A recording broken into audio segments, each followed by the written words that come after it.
Good afternoon, everyone. Sorry for the delay. We've had a little bit of technical issues letting people in on Zoom. So I'm Becky. I am your host today. I am CEO and co-founder of an organisation called TechReturners. And today we're talking about the world of work. So the world of work has changed beyond belief. And as we continue to move towards the end of a government-enforced lockdown, we're asking, will the world of work will ever look the same again? Thousands of businesses have been forced to adapt quickly, outdated opinions thrown out of the window on flexibility and working from home. So now it's been proven to the doubters that it is possible, that the technology is there to support an entirely new way of working. Under these conditions, business leaders have had to consider more personal issues than ever to accommodate parents who are homeschooling and providing tech equipment for the remote working. And as a result of these accommodations, attitudes and habits have changed, and things will never be the same again. Experts predict that we won't go back to a normal, we'll go back to a new normal. And that's not bad, according to many sources who cite the unexpected benefits of working from home.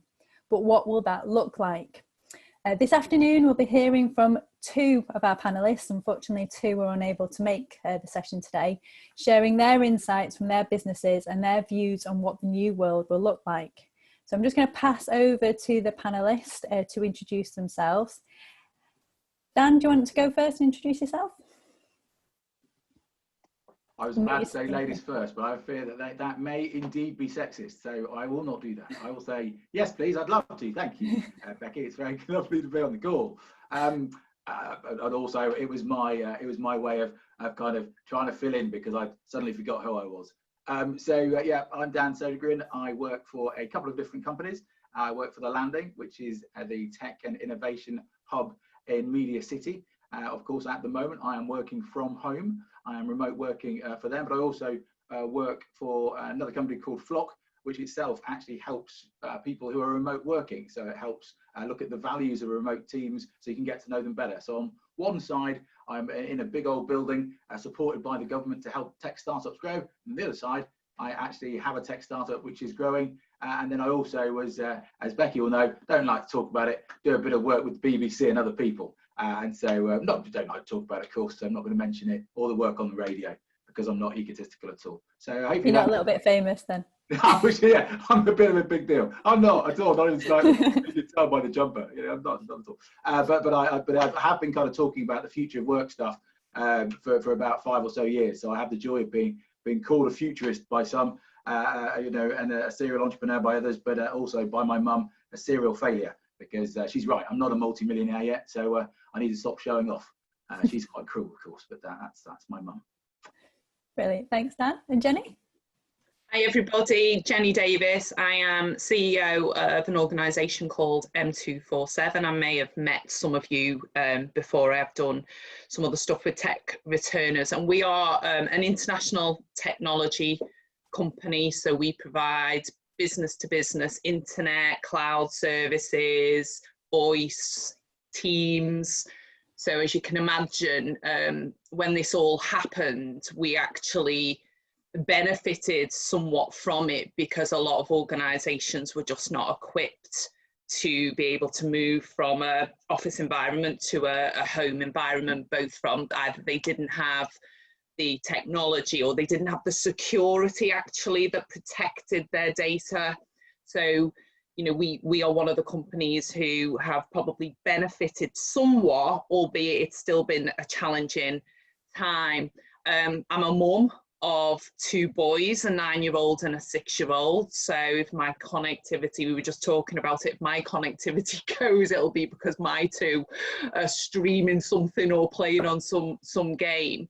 But I think, you know, I have benefited in the past from flexible working and compressed hours and various things like that.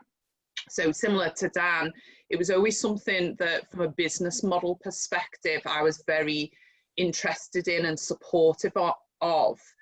But if I'm being really honest, it was probably more the flexible working from a compressed hours perspective. And it was predominantly working mums actually who took us up on that. So this has completely blown my mind about the art of the possible really, now that my whole organisation across 3 countries literally switched overnight to working from home. So I think it's great to be able to talk about this because it's something that I'm personally so passionate about. Yeah, that's great. So we're going to run this a bit slightly different. So on our previous webinars, we've usually gone to each sort of panelist, asked them a specific question, heard their reply and move on to the next. But because there's just the three of us, 3 is the magic number, we're going to do it a bit more conversational. So what I'm going to do is ask Jenny and Dan both a question that was pre-prepared, but we'll have a bit more of a discussion around that. So make sure we get as much information from our experts as possible over the next 45 minutes. So I'll come to you, Dan, first. So you mentioned you work with the landing at Media City and you're a passionate advocate for the collaborative nature of workspaces, like this one bringing different businesses together, which encourage creativity and innovation. What do you think the future looks like for co-working spaces and even the traditional office space? Oh, that's great. We started off with such a small question. Yeah. Such an easy one that, this is, look, give me 30 seconds and I'll... I like to challenge you. Yeah, absolutely. Standard answer is. So, yeah, I mean, it is the $54,000 trillion question, isn't it, at this moment in time? As Media City, as a place, as a smart city of the future, owned by people that have properties in there, there is an interesting point of view from a council point of view, from multiple stakeholders. There are lots of different people with lots of different agendas, and we have to be really careful, I think, when we start predicting this future, because there will be a temptation to do it, especially from me as a technologist and as a futurist, and I'll start pontificating about smart cities and the fact that COVID now means that we can now have 5G in every city, and we should do, because that's how they managed in different countries to have controlled the virus more than we have in ours. And I could then do something really not nasty against the government, but I could talk about how terrible our per million death rate is, which is terrible. Now, this is why it's such an emotive subject, because the answer of the future of the office is actually the answer of future of work. It's a future of almost everything, and it's a lot deeper than people may first imagined. Before you went to a 9 to 5, you had a job, you went to an office, you came back. Some people did remote working. I think at one point it was about 4% in America. And some people were very lucky and they did work from home, they did flexible, and it was a whole new world starting to blossom. However, this COVID situation, this horrible situation we find ourselves in yesterday I was talking about it being, someone was saying it's a great leveler, and I don't think it is. It's a great accelerator. It's meant that in the last 10 weeks, something would normally take 10 years, and it's a great saying by Lenin, isn't it? Decades go by and nothing happens, and then in weeks, decades happen. And actually, that's what's happened right now. We are in this motion where literally in the last 4 weeks, there has been more change than there would have been in a decade. So for anyone to, especially Mr. So-and-so clever clogs here, to say, oh, I know the future of work, I can logically presume several things, but the thing we've got to think about the most is the human element. And I think sometimes that's the bit that's been lacking. And the exciting thing, I suppose, about this revolution and this different way of thinking, this future of work, is it's more about the future worker, and it's what they're going to say and it's what they're going to do. And it's that people power that perhaps has been missing from, I hate to say, the Victorian industrial complex way of working, but let's be honest, the office came from the fact that it came from a factory. That's my daughter. See, classic example. Left her on it, said, don't phone me during the webinar, whatever you do, unless it's an emergency. Of course you should phone me. There you go. And the emergency will be that she needs more time on Roblox. That's a guaranteed fact. She's going to come in a minute. That's that will be. There we go. So this new model, you wouldn't be able to do that in the old way of working. You'd be told off for that. It'd be unprofessional. But in the new way of working, everyone smiles and goes, yes, that's working from home. That's you're bringing your whole self to work. And it's that changing culture which will bring the future of work. And it'll be unlike anything else we've seen, because it's a whole new way of doing it. It's a bit like cottage industries versus factory working. It's that bigger change.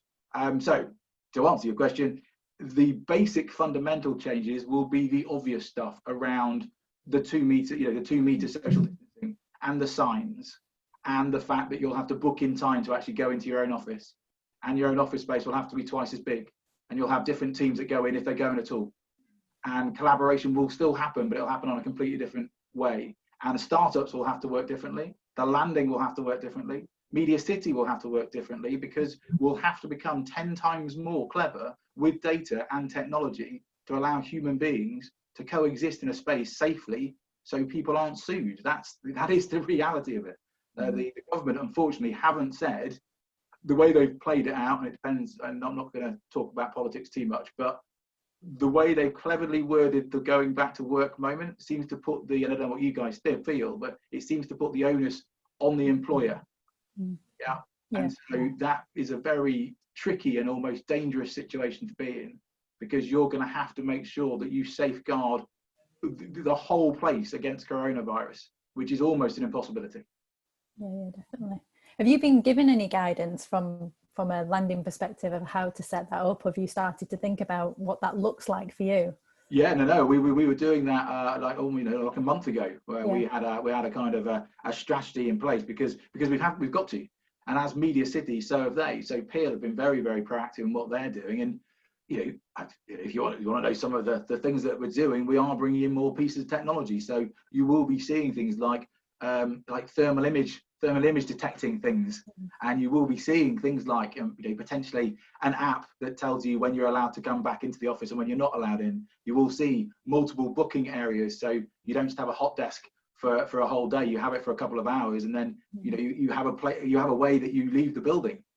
This is how serious we've got to make it from a co-working point of view. I think the way that co-working worked before, that may have been something that's a relic of the past if the coronavirus continues where we are. There's also more basic things like the handle systems where you use your foot and you pull the door open. There's lots of lovely 3D printed stuff that we've done, because obviously we're the Innovation Tech Hub, so we're going to be a bit cool with 3D printing because we've got a 3D printing floor. And the reality is, the more we start utilizing 5G and other technologies, that is a very positive effect of the virus. However, please be aware that I would much rather we didn't have that, and I'm in the high risk category for dying of it if I ever do get it. So I don't say this stuff flippantly. It's very important that we put it all in place.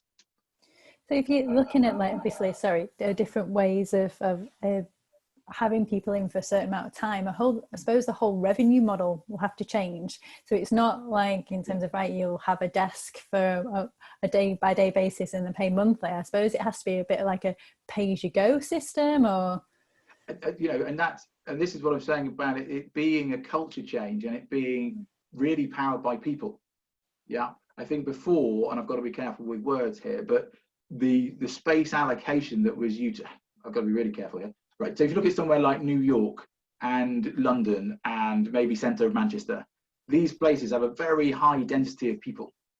Now, if it continues that you're not allowed to do that for the next 6 months, 5 years, or whatever it might be, then that whole model has to change.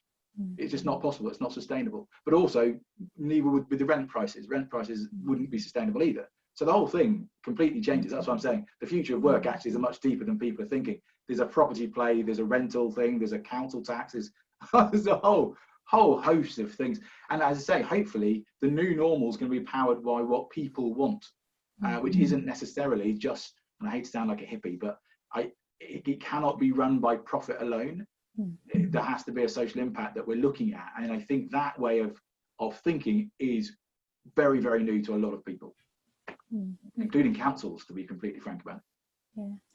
Jenny, have you started doing, you might have already put these things in place in terms of your office, but have you started making plans for what that future of the workspace looks like for your business?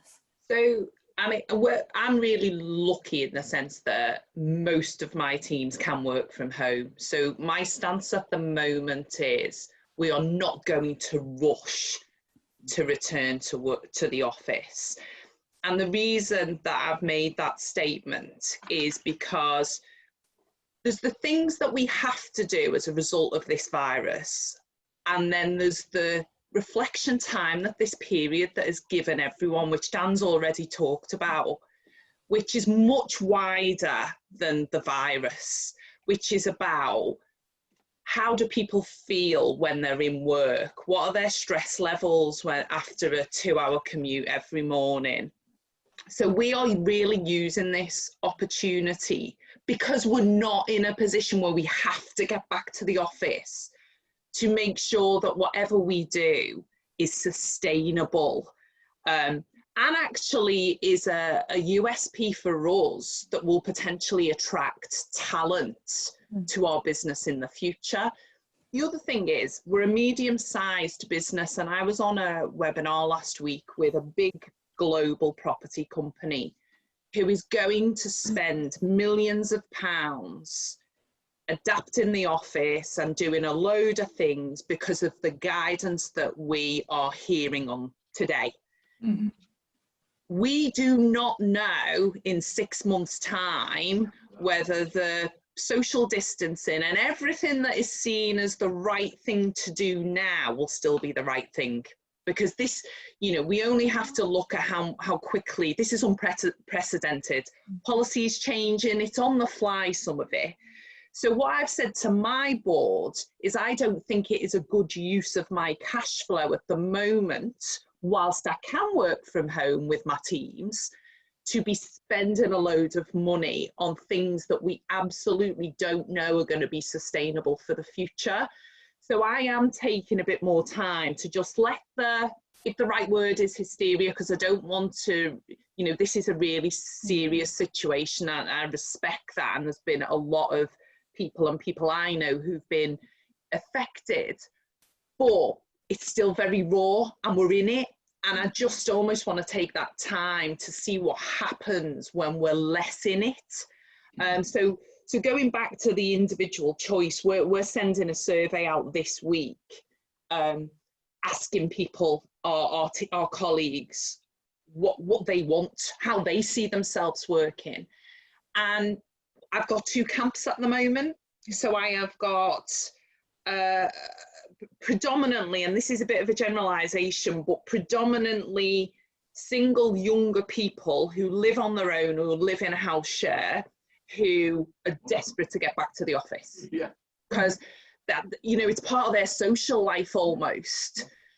And then you've got the other camp, and there's probably, you know, degrees within these 2 camps. The other camp, which is probably me, by the way, I'm probably in this camp, which is I cannot see myself working from the office 5 days a week going forward. So we'll get a better picture when we put our survey out, because there's a lot more questions. We're asking the whole organisation, and we'll get some feedback, and then we'll start to make a decision off the back of the feedback that we get. It's fascinating you talk about feedback, because of course, I mean, obviously you're a very wise business owner, because that's the key thing we've all got to do. Exactly what we did at the landing is we started asking people what they would like to do, because of course they're our customers. So we have 118 or 120 different businesses we can then ask.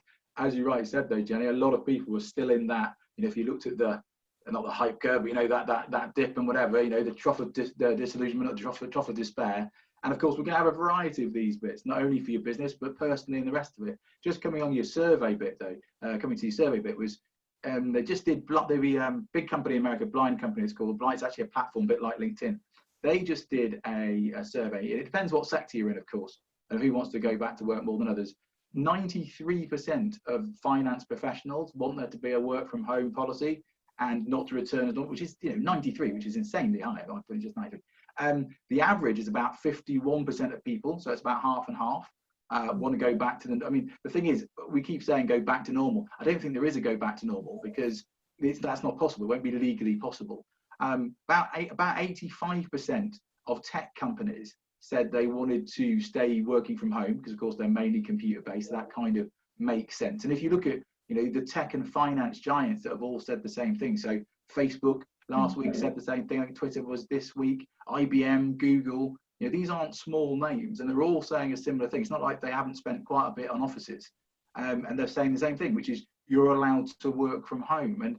And I think that there's a key thing that comes to me, not only as a business owner occasionally, but also as an advisor for folk, is it's about effectiveness. It's about how effective and productive they are at home as well. Not only do they want to, but actually are they effective? And LinkedIn did a great survey, and they think about 66% of people say they're effective working from home. Now, of course, LinkedIn professionals, it is skewed, because a lot of LinkedIn professionals already are working from home and they're on LinkedIn. But it's not like LinkedIn's small. And I suppose my point for that is it'd be lovely to hear what their bosses are also saying.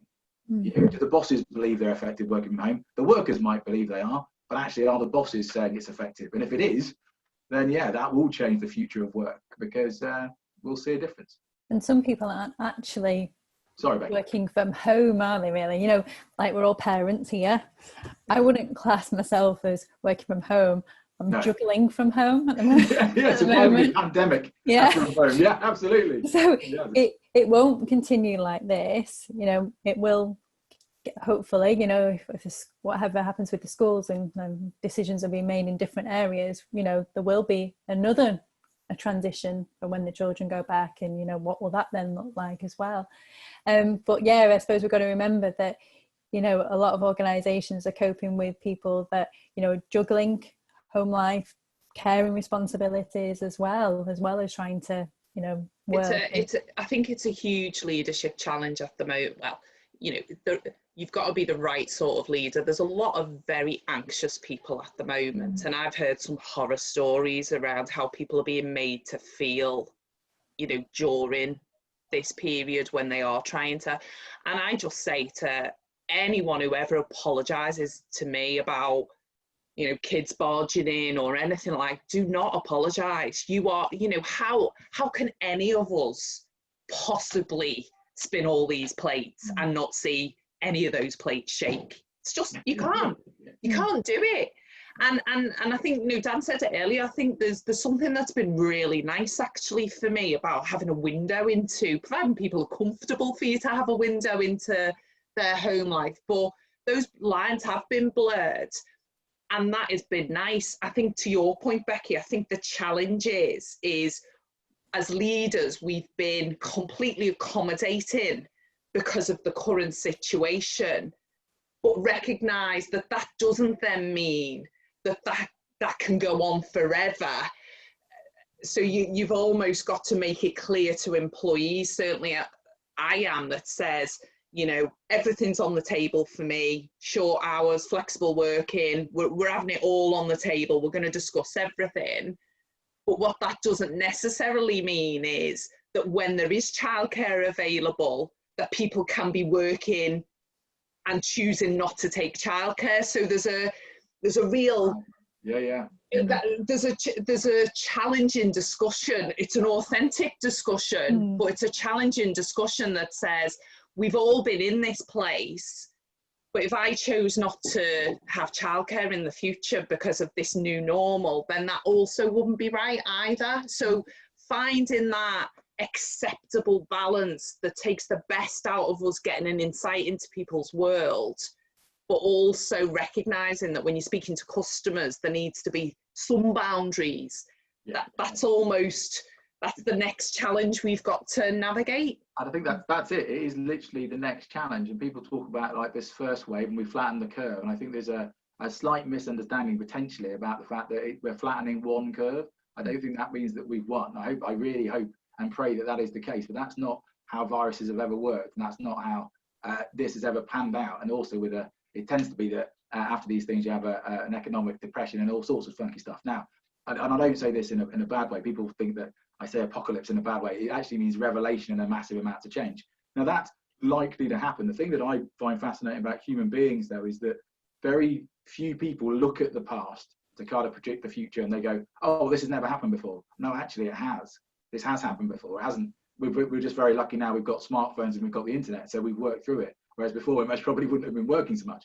We wouldn't have been able to juggle all this stuff. And I suppose the thing that I was thinking about when you were talking there was I've got to be careful with words as I'm on both sides of the equation. What I will find interesting is it takes about 60 days, 21 to 60 days to create a new habit. Yeah, it's how the human brain kind of becomes used to something. And this, you know, we're not all used to isolation. We're not all used to all the rest of it. But for some, it's got a little bit less stressful. Maybe it hasn't for everyone, and I'm not talking for everyone. But if we start getting this new habit of working from home, it's going to be interesting to see in the labour market how bosses deal with that. Because if everyone says, actually, I want to work from home and I actually want a part-time job and I actually don't want to be full-time because I want to look after my daughter more, it's going to be fascinating if everyone says the same thing. Where does everyone stand? Now, bizarrely enough, we don't stand in a bad place because it just means more people are employed. It's just harder to maintain. It's just a different technological problem, but actually it's better for society because less people are unemployed. you just have less money. That's as they say, the future is everywhere. It's just unevenly distributed. So other countries have done things like universal basic income, and other countries have got different levels of employment and payments. I think ours in this country might be a bit skew-whiff at the moment, and it might be best that we all worked a little bit less. 4-day work week, people. That's what I'm trying to get to. Yeah. Was it New Zealand that they've just implemented it, haven't they? Yeah, absolutely. Yeah, they just did it. Denmark, loads of places. Singapore. Well, even that, I think there's I've done a 4-day week. When I had my second, I did compressed hours, so I did a full week on 4 days. It's still a full day. It's still a full-time job. You just do it in 4 days. Yeah, exactly. But it really is. But even then, I used to have Fridays off, and there's a mindset shift. I felt almost guilty. I shouldn't have, because I've worked my hours, but people were still calling me, and it wasn't in my nature to turn my phone off. So I think when I say there's a leadership challenge here, you need to create the environment as a leader that says, it's not okay if someone isn't working on a Friday. It's not okay to call them, because actually we've agreed that they work. So I think almost that side of the future of work is where you need to spend the most time, because it's all right saying, we'll give everyone 4 days, but if you've got a culture where that's you pay lip service to it, because I'm still going to phone them and expect that isn't right either. That is the classic leadership thing, though, isn't it? And I'm not going to say that's what blokes would do, because I know it's not about being a bloke, but I've had some pretty blokey bosses that would do that. I imagine it's more to do with personalities, and it's not to do with things. You'd have just made me smile, because the way that the New Zealand Prime Minister has dealt with this compared to other more male prime ministers, shall we say, seems to be a future to be epitomised by how wonderful she is. Did you see her during the earthquake? She's amazing. She was amazing. Yeah. Just smiling. Just kept going, didn't she? Got a bit of an earthquake going on here. Yeah, whatever. And then apologised as well. Sorry, we've got a bit of going on. Things tend to wobble in the background. Luckily, we're in a strong building, and let's crack. I was just like, I want to go to New Zealand and live there. Sorry, just a different little fanboy moment there. What you said there, Jenny, you're absolutely right. Is around those values, isn't it? It's the culture piece, which is exactly why I kind of built into and invested into Flock, because the idea of Flock is to look at those values. Because the values, those underpinning values, are the things that then help almost create the company culture. And what you don't want to do, of course, is to enforce a change, which actually, as you say, is just lip service. So you say, we're going to do flexible working, but then everyone's like, oh, you're working from home, are you? Oh, nice one. Or your boss micromanages every keyboard click you're doing. It's that horror show that comes around because you haven't. And there's also another thing, and I've got to be careful again with words. I love working from home, and I'm okay, not through a pandemic, by the way. Haven't enjoyed this very much. It's far too hard. It's not sustainable. But I tell you, bad times. But anyway, I'll be honest, it's not easy. But however, I've been a consultant, and I've usually worked from home or had a small office somewhere, and I've normally been remote working. That's what I've normally done. So I'm quite used to it, quite used to that flexibility. But not everyone is. And so what we found when people are using Flock and looking at the values of the people that they're working with, their remote team, there will be people who don't like autonomy. It's not for them. So Mikkel, who's the boss who created Flock, he's much more into teamwork than I am. He's a much nicer person as well. Much more into teamwork than I am, and less into autonomy. So he's found this whole process. He's actually now on furlough, but he found the whole process much harder. Whereas I took to it like a duck to water, because my values are around self-centered autonomy and results driven. So as long as I'm hitting the numbers, and as long as I know that marketing's working, and I can sit in an office by myself, as long as I see my daughter and my wife, I don't really mind. But that's just me. So I think it's learning, it's getting to know your team and their values more, so we don't presume that the remote to work or remote working or working from home, it becomes it won't fit everyone. It won't fit everyone's personality. Does that make sense, what I just said? Yes. And how many, I was laughing about the lip service of how many companies are on their careers website will now say, right, we offer flexible working, remote working, as though it's like all these big perks. We'll see an influx of employer branding going like sky. Oh, we'll do this now. You can actually work from home, and it's a really good point, because I don't know how you guys and girls have found it on this webinar, but it's been intense. So everybody has said to me, you know, you feel more tired at the end of the day because you're literally sat in front of a screen, and you have to be much more deliberate, don't you, about going, you know, in an office, you'd just inadvertently be going the loo and you'd speak to 5 people on the way to the loo, and it'd just break it up a little bit. So how do you make sure that, as much as you're empowering and trusting people, you want to make sure they're looking after themselves as well? So that's another thing that's on my mind at the moment. You know, how do you know if someone's having a bad day? So one of the things that I've spoken to my teams about, and I do like a webinar every week with the whole organisation, but I do a manager one as well.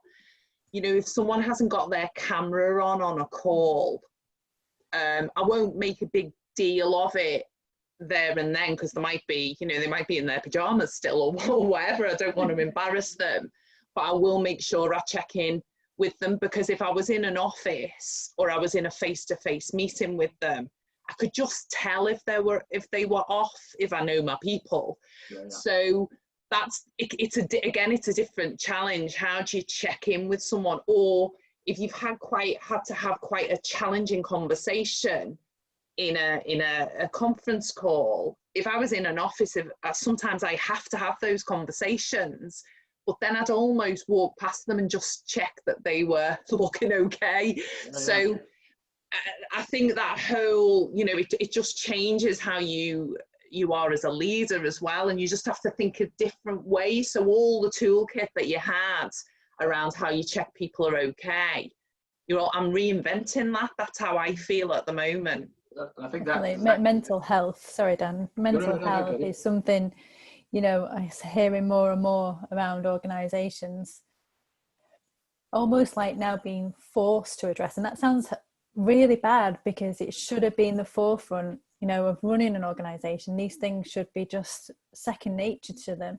But the amount of, so I mentor a few like HR leaders in other organisations from my background, and it's almost they're coming to me going, yeah, I've been told to go on this mental health first aid course now, and I'm like, what? Right, just now, just because, you know, we're in this pandemic, you know, people, you know, have challenges outside of the pandemic, you know, but it is good in a way, because it's waking business leaders up to it. But I do think, again, let's just not hope it's like right, we've got to do this now, and then it tails off and we're not really addressing it as an overall strategy about that. Well, it's a little bit like, you know, people not being too grim about it, but people not washing their hands before.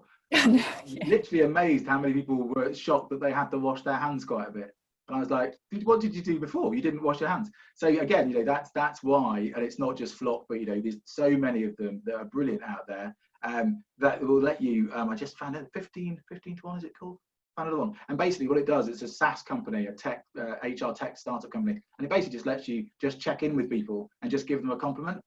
And or just say hi, or just something just really, really tiny, kind of, you know, what you would do normally by just nodding at someone, I imagine, but electronically. And because if you've got quite a big team, even when, as you know, if you start getting 30 people, the dynamics change anyway, don't they? And as the team gets bigger, but I think you're absolutely right, Jenny, and Becky as well. It's that new toolkit. This new normal will create a new need for a new toolkit, which will be, not unfortunately, it will be a bit more scientific. It can't just be on hunches. It can't just be on body language, because unfortunately you don't have them, you know. So you can't just go, oh, I just have, you know, I know our team's great because, you know, I'm a good manager and therefore I know it. Because actually nowadays you might not know. And yeah, mental health things are 20 times more important right now. And I really do hope that continues. I hope, you know, I have a feeling that some HR managers were just there to, you know, make sure the ship wasn't sinking, so to speak, you know, and they were there to sometimes to fire people and to deal with the big nasty stuff. Whereas actually the stuff underneath the iceberg, he says, mixing metaphors terribly were really, really key. And actually that is about humans' values and feeling wanted and purpose and mastery and drive and all these funky things. We might find that this new normal brings all that to the floor. The other thing, and I've got to be careful with this one, but with employers, you might find that in the future, the question that people ask is simply, what did you do during COVID? Like, what did you do for your employees? Because that'll be your employee brand. That'll be literally it. they'll say, what did you do? Well, we did this, this, this, and this. Okay, you're good people to work for. Or they'll go, well, we let people work from home. And they'll be like, yeah, that's because you had to. And that's the base level. That's like washing your hands. It doesn't mean exactly. And you weren't a very nice person. Yeah. And I think bringing a couple of things to the forefront that I've noticed as well, some things that I've been banging on about for years are around emotional awareness and psychological safety. They are now being talked about as topics that, you know, people are just realizing what they actually are. So I do think, you know, obviously it's a terrible situation, but I think there is obviously going to be some good things that come out of this that, you know, organizations are going to have to realize to keep their brand, to keep their talent, because again, I think once we come out of this and the market starts to move, employees will remember how they were treated during COVID-19. And then what they will do is just show their decision with the feet. Like virtual feet. Virtual organizations, but I think we might see trends within the labour market van movement as well.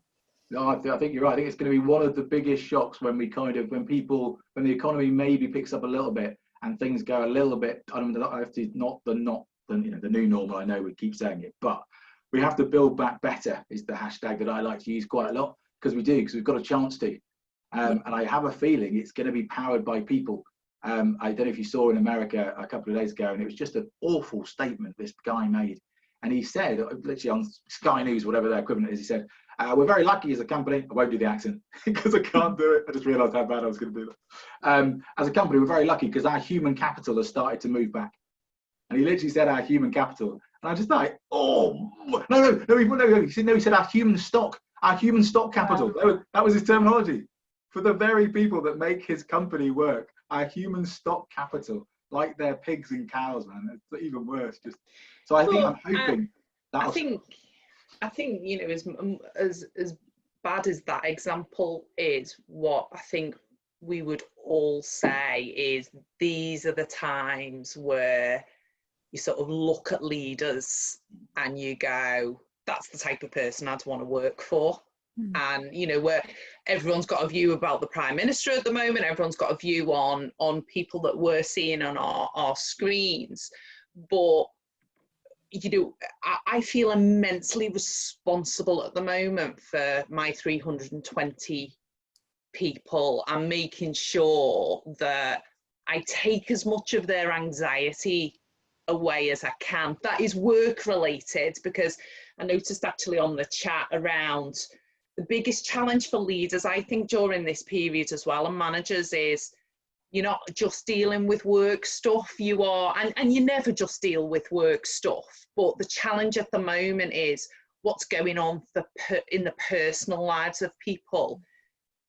You know, you're having to deal with all that, and you can't always, so it's really important actually that, you know, as a leader, you can't always be accountable for that stuff as well. Your boundary actually is the work related stuff. You can understand some of the personal stuff, but you're not always gonna have all the facts or the ability to help that. But I just think consistency in your leadership at the moment is just so important, because there's nothing worse, even if you haven't got all the answers, which by the way, we haven't at the moment, but it's almost showing that vulnerability and going, you know, listen, this is what I'm focusing on this week, guys. You know, it's cash flow this week. At the start, it was very much for us as a medium-sized business. You know, my job is to make sure that we come out the other end. That is my job. And, you know, I don't know how I'm going to do that yet, but I'll share with you how I'm going to do that. And just continuing with the transparency and being vulnerable when, and I think that's what Jacinta Ardern's done very, very well, that perhaps other leaders have not done. She's got most right, but she's admitted when she hasn't, and she's shown some vulnerability, which I just think is so endearing. And, you know, you would have, again, I don't really want to go into politics, but I have a lot more time for people who go, you know what, we cocked up and we're now doing something, rather than trying to justify, and you think, no, don't dig any further, don't dig. We won't mention any names of this one, but yeah, I mean, it's that, isn't it? It's open an honest transparency. I think at the moment it's making sure that that's very clear, but done almost for a lot of leaders more than you normally would. Yeah. So some people are like, oh right, well we have weekly Zoom meetings and team meetings. It's like, actually you must probably need daily. You know, if you've got a small team, it might be now daily. Even if it's only 10 minutes just to check in. In fact, you might need two. You might need one in the morning, one in the afternoon. And we just wrote a blog about it. I'll send everyone the link to the blog, these 5 tips that kind of we come up with some of the research. But one of the ones that we use at Flock is, and we haven't used that at the landing, but we use it at the Flock, and we do a 10-minute call in the morning, a 10-minute call in the evening. So 9:30 and 5:30. And all it literally is what was your day going to be like? I know it sounds so basic, but you know, what's going to be a successful day? How successful has your day been?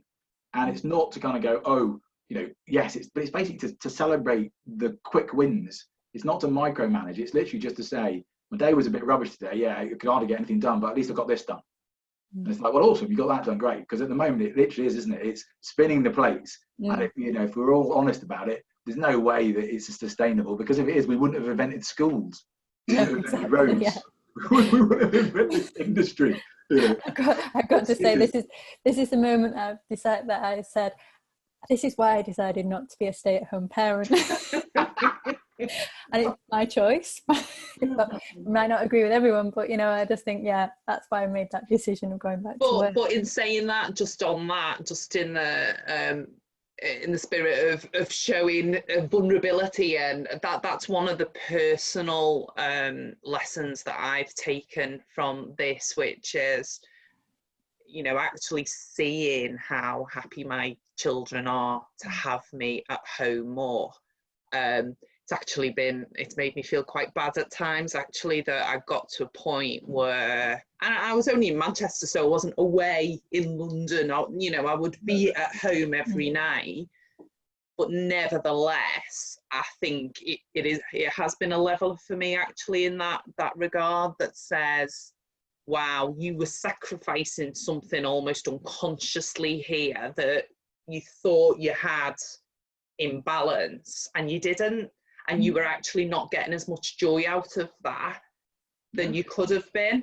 And I think if I look at just how I feel, I'm so much more chilled out, even though the job's really difficult at the moment, but I'm just more chilled out. So there's that side of it that, you know, we can't go back if the benefits both to personal health and just the relationships between parents and children, if we can find a balance there, then that would be a win-win situation.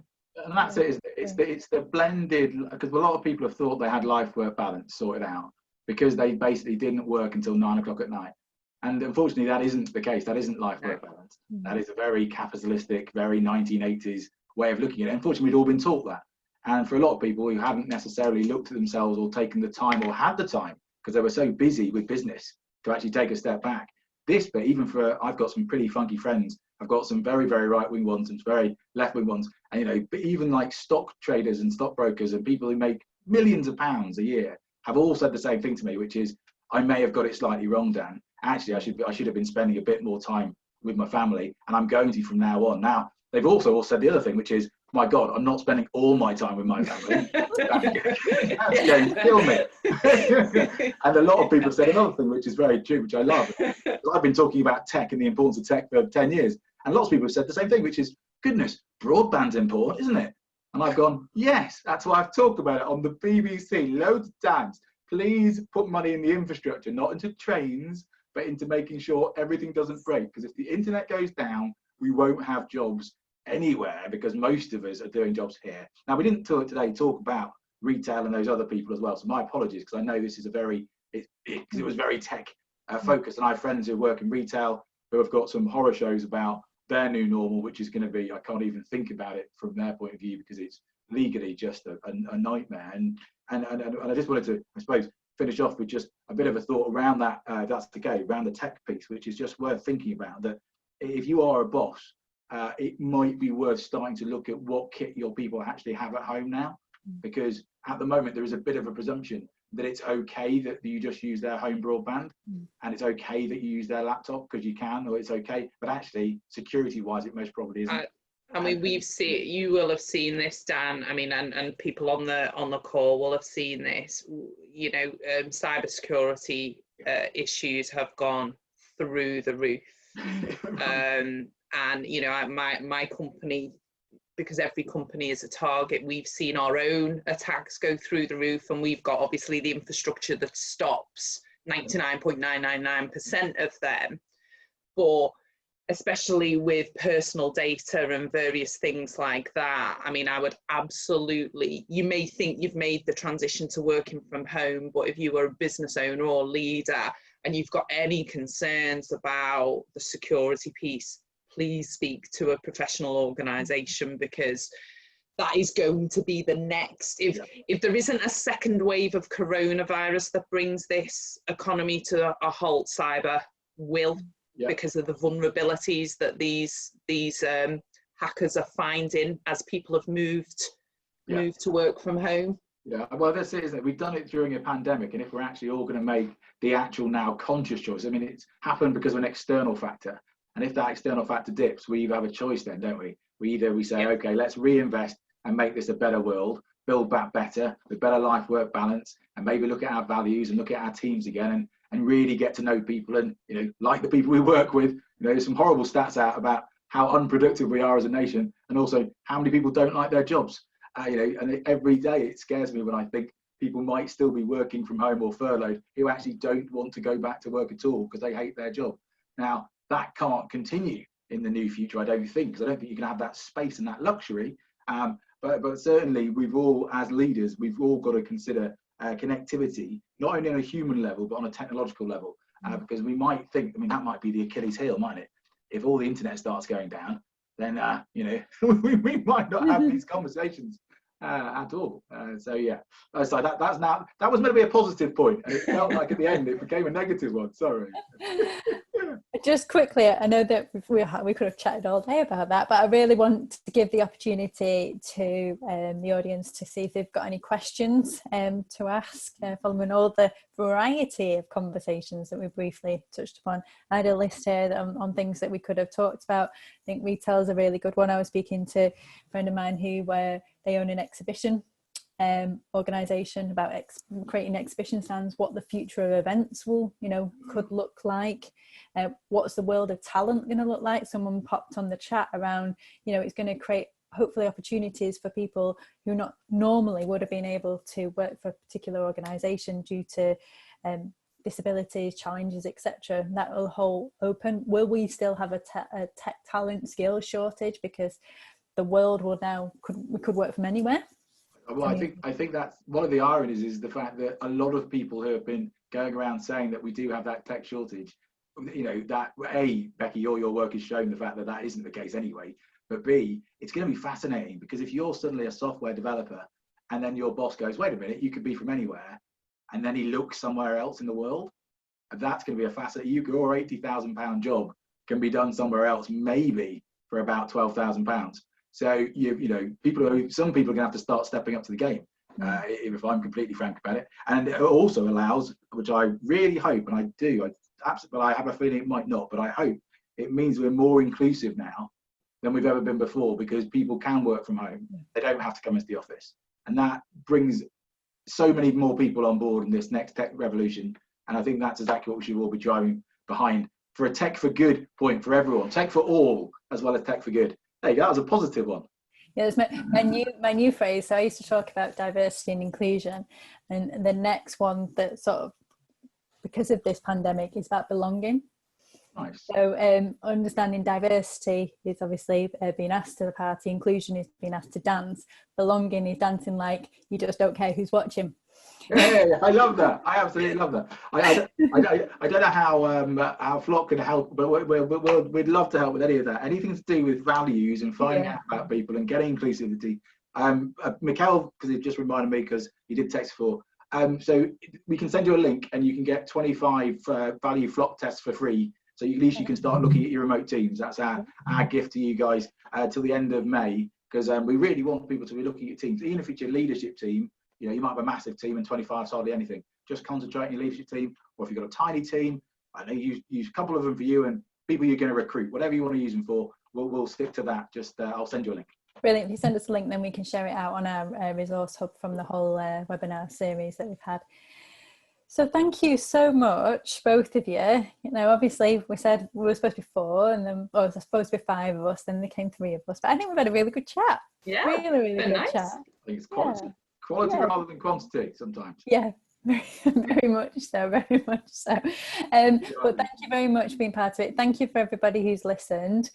We've got our last one of the series on Thursday, talking about what will the future look next, and we're looking around interview tips if you have unfortunately been made redundant, how we can support you in terms of the advice that we can provide. But thank you very much. And I've got this thing about waving. Apologise. I've seen so many posts about people doing the same thing about waving. It's everybody. I'll take a selfie as well with waving. Yeah. So the classic. Nice one. Thank you. Thanks, everyone. Thanks again. See you later. Bye. Bye. Bye-bye.